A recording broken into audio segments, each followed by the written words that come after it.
Stephen A. Oh, my goodness. And Wendy's back here with us, too. S.A., do you feel like the Cavs are done? You mean the Mavs? Mavs. I'm sorry. Yeah, the Mavs. Don't worry about it.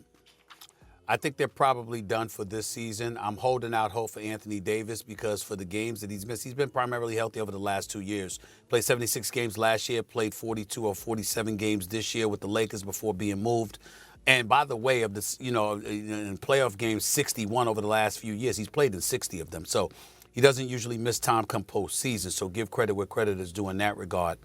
Here's where I'm concerned, and I got to say this, guys, with all seriousness, and Wendy, you'll appreciate where I'm coming from with this. So will you, Shannon. I'm very, very worried for Nico Harrison. Here's why. You make this move to move Luka out, security and all of this other stuff. Well, how you think they're going to feel if Luka's out on the court and Anthony Davis continues to remain out? They're speculating that it's about a month. Then we got to look at the rest of the guys. Daniel Gafford goes down last night with a knee injury. Lively's been out with an ankle. He's about to be reevaluated somewhere around in the next 2 weeks. P.J. Washington has been out with the ankle injury. He's missed 4 of the last 5 games.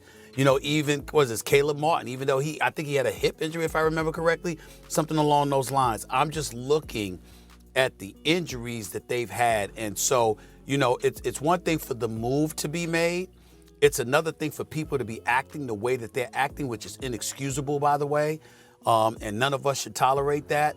And on top of it all, they're half game out of the 8th playoff spot. With these guys out, who knows if they'll be able to hold on?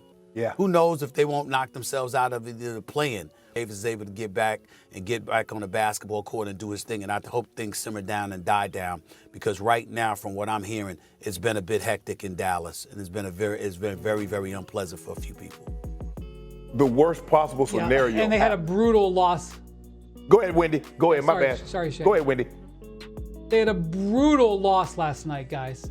Double-digit lead in the fourth quarter at home. DeRozan forces overtime. Then they thought they had him in OT, and DeRozan gets him again with a brilliant shot to win the game. Yep. So you have the decision to trade Luka here and the decision to play Anthony Davis coming off the abdominal injury here. Technically, these are 2 separate decisions, but people are going to put them together. And especially their fans are going to put them together. Now, I am not a doctor. I have no idea whether the injury to the groin, the adductor, has to do with the abdominal injury.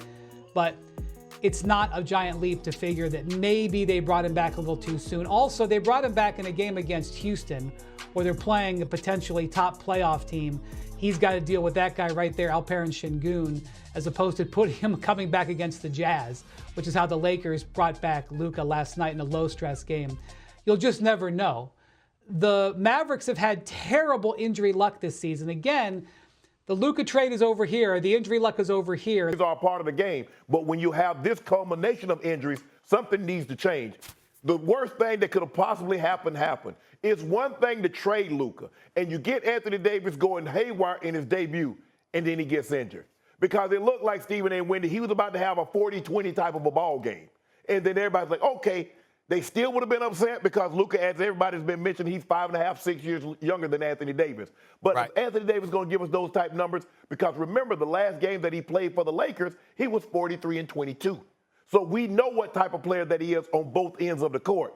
But then when he goes down, and then you have all these other injuries start to happen. So now all of a sudden you see us at one point in time, maybe we're in the 5th, and then the 6th, and then the 7th, and then the 8th. And now we're not even in the play-in. We're just playing basketball. We ain't really got a whole lot to play for. Now, Wendy, I did not know Kyrie Injury had this back injury. I was going to say he's going to need to be Uncle Drew. And he's going to have to be Uncle Drew for a significant amount of time. But him being Uncle Drew, I don't know if he's able to carry this team, especially in the loaded West. I feel bad for Nico Harrison. You make this kind of move, and like you said, anytime in any sport, when you move a guy like a Luka, or you find the equivalent player in football, or the equivalent player in baseball or hockey, that's one down the flagpole. That's all the way from the top, because Nico Harrison is not doing this deal, Stephen A. You know this, and Wendy also. He ain't doing this deal on his own. The ownership guy says, okay, we're signing off on this. Knowing Nico Harris is going to take the blow. Ain't nobody looking at the owner. I don't even know who the owner is. Dumont, I think that's his last name. Yeah, Dumont, he's the board of governors. Nobody even mention Dumont. It's all Nico considering, but Nico takes his order from a higher up. So it's bad. It's a very, very bad situation. In light of Wendy, of how the reaction has been, and Dumont already coming out and alluding to the Jordans and the Kobes of the world and the winning ingredients that they have, and that's the kind of player that we want on our squad, et cetera, et cetera. I think it would bode well, and I've never done this before, but I think it would bode well for the owner to come flat out and say, yeah, we wanted to do that. That's my decision. That's what we told. That's what did he say? I know he said we want injuries to centers this year. So you mentioned Lively, broken ankle. Anthony Davis is now out for a considerable time. I think he's going to avoid surgery in the short term, but he's going to be out a while from what I understand. You have Gafford last night, who's a starter quality center. They have 3 starter quality centers. He bangs his knee. And guys, farther down the line, Maxi Kleber, the guy they traded with Luka, he broke his foot a couple weeks ago. And Dwight Powell, who's a serviceable backup center who they could be playing, he's been out almost a month with a hip injury with no return in sight. Not to mention you got Kyrie Irving dealing with a disc injury to his back where he's got to be really careful about that going forward. They can't just say, okay, Kyrie, now you play 38 minutes a game.